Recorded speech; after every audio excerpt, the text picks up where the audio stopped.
CBC Radio 1 heard in Sheet Harbour at 97.3 FM, at 90.5 FM in Metro. I'm ready here.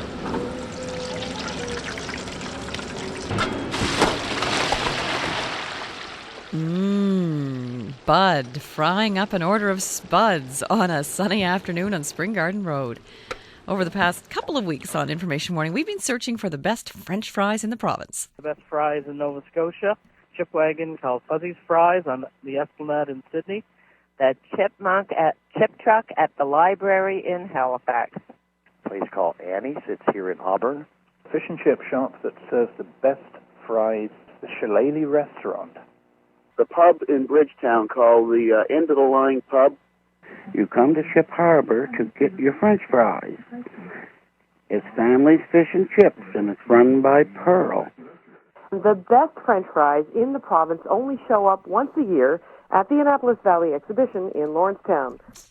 I don't know. I think we have to do the French fry tour. I don't know. I went down with Oki Samurai to get the little frying sound.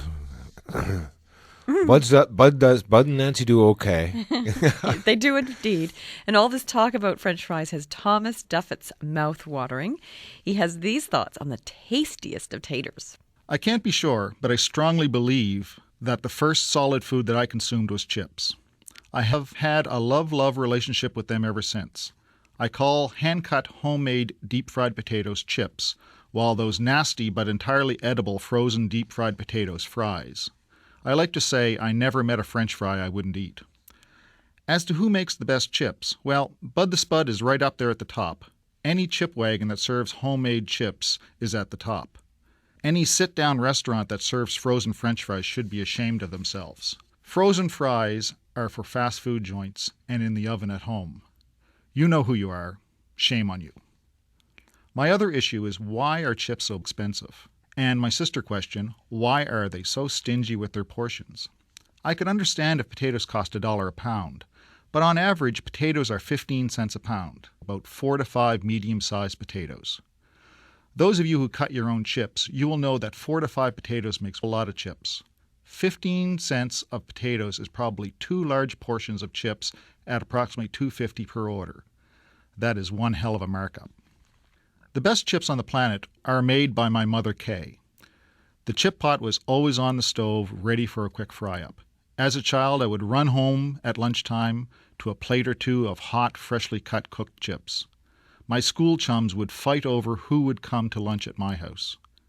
Whenever we went to grocery shopping, there was always an 80-pound burlap bag of spuds under the cart. Nowadays, in her 70s, she still serves me chips when I drop by on Tuesdays. The chips are frozen French fries, but it is the tradition that has gone on for over 40 years. As I say, I make my own chips, usually on Friday nights.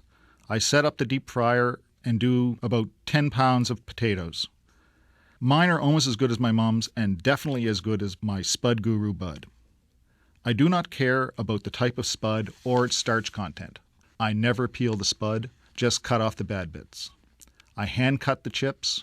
Chip cutters are too uniform. Soak the chips in cold water to remove surface starch, and it tends to firm up the chip.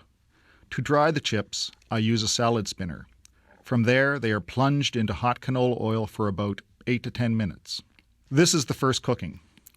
They are removed to a bowl until all batches have been fried once. Then I turn up the temperature and cook the cooled chips a second time. This gives them that golden brown color and their crispiness. Into a draining bowl, salt, pepper, malt vinegar. Bob's your uncle. Not mine, but someone's. Ketchup if you must. Actually, try a mixture of mayo, mustard, and ketchup. Yummy.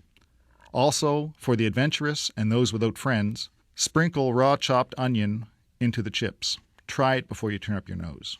Favorite chip meal other than fish and chips? Steak and chips with a couple of soft poached eggs on top. And by the way, I do not weigh 500 pounds. For Information Morning, I'm Thomas Duffett. When he's not preparing and eating chips, Thomas Duffett teaches earth sciences at Dalhousie University. That yogurt I had and then whatever that conglomeration you're having over there. Yogurt. Not so appealing this morning. No. It's 5 to 7.